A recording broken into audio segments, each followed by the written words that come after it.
I'm Mike Campigotto. I moved to North Bay about 35 years ago, newly retired. My profession is management consultant, and now do that on a part-time basis. This is my family story. I moved to North Bay when I was about 16 years old and grew up in southern Ontario, so I was moving way up north into the woods as far as I was concerned.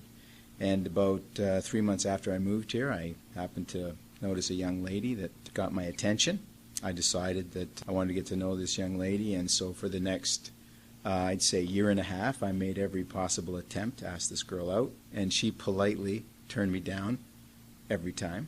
Till one night, probably in my senior year of high school, at a dance, I thought to myself, I will ask this girl one more time, and if she says no, I will never speak to her again.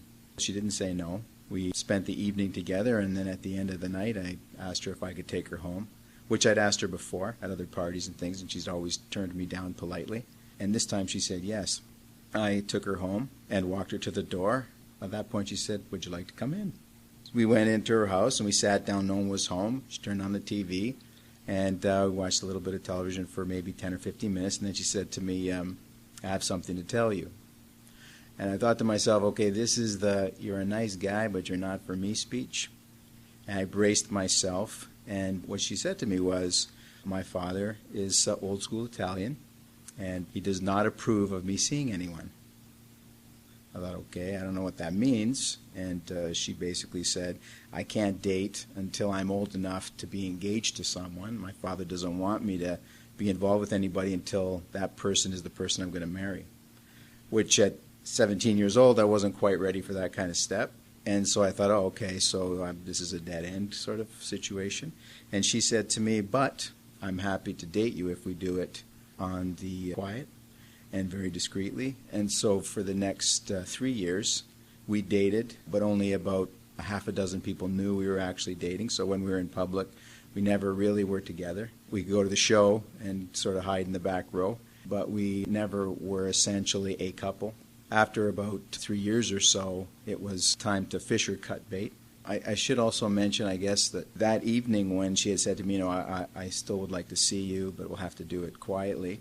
I was obviously pretty happy about the situation. So she then said to me, "My parents are out right now, but if my dad comes home, he's going to shoot the both of us." So I essentially wanted to get the hell out of there as quickly as I could. And I said, "Well, okay, so maybe I'll call you tomorrow." I got up, went to the door, and she kissed me goodnight, very respectful kiss. And I said, "Well, okay, I'll call you." And I walked out the door toward my car, at which point I realized I didn't have any shoes on.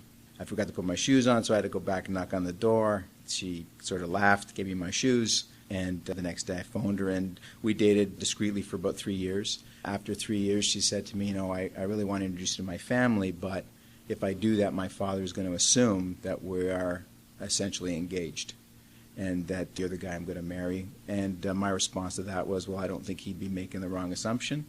And I met her parents, and that was 30 years ago. We got married after about 7 years of seeing each other. We were engaged for 4, we dated for 3, and we've been happily married for the last 26 years. And that's really the start of our family. I think the reason I tell this story to my children, and that as a couple, when we were starting out, there was a lot of roadblocks for us. So her parents didn't approve of her seeing anybody, so we had to persevere through that. I then went away to university for 4 years. We had to persevere through that. And it seemed for us there were a lot of sort of small obstacles in the way of our relationship, which we didn't let that sort of stop us. And we just continued to work on our relationship and stick with it. And as a result, we've been happily married for a long time. And I think really life is a microcosm of the little hurdles that you have to overcome. And our family is what it is today because we refuse to let distance or the rules obstruct the relationship we wanted to have with each other. And that's how our family started. And that's my story. So I'm Mike Campigotto. Thanks for listening to my family stories. And I am a proud supporter of the Hands organization.